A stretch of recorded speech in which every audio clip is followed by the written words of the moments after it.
నమస్తే. శ్రీ పరంజ్యోతి భగవతి భగవాన్ అద్భుతం.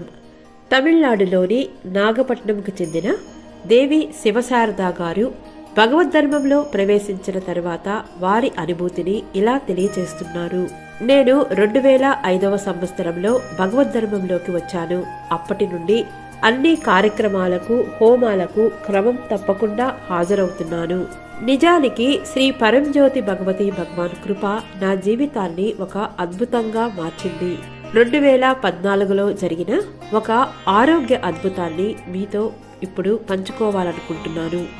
నాకు తరచుగా తలనొప్పి రావడం ఆరంభమై రోజు రోజుకు పెరుగుతూ వచ్చింది. మొదట్లో ఒక అల్ప విషయంగా భావించి నేను పట్టించుకోలేదు. అయితే ఒకరోజు తలనొప్పి ఎంత తీవ్రంగా వచ్చిందంటే నేను స్పృహ కోల్పోయాను. వెంటనే నన్ను పరీక్షల కోసం వైద్యుని వద్దకు తీసుకెళ్లారు. వారు బ్రెయిన్ స్కాన్ చేయించుకోమని సలహా ఇచ్చారు.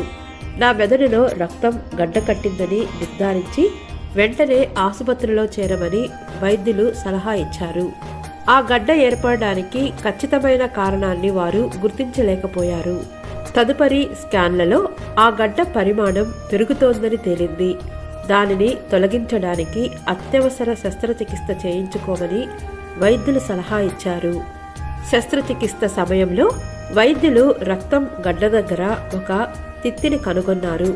దానిని వారు సురక్షితంగా తొలగించగలిగారు.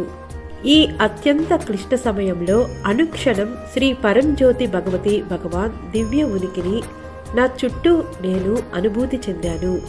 అంతర్గతంగా నేను ప్రశాంతతతో నెమ్మదిగా ఉన్నాను. శస్త్రచికిత్స విజయవంతమైంది. శస్త్రచికిత్స తర్వాత నేను సాధారణంగా మాట్లాడగలిగానని, అది కేవలం దైవ కృప వలనే సాధ్యమైందని వైద్యులు తర్వాత నాతో చెప్పారు. దీనిని వారే ఒక అద్భుతంగా భావించారు. నాకు ప్రాణదానం చేసి ప్రతి అడుగులో నన్ను రక్షించిన శ్రీ పరంజ్యోతి భగవతి భగవానులకు నేను శాశ్వతంగా కృతజ్ఞురాలిని.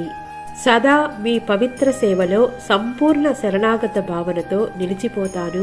శ్రీ పరంజ్యోతి భగవతి భగవాన్.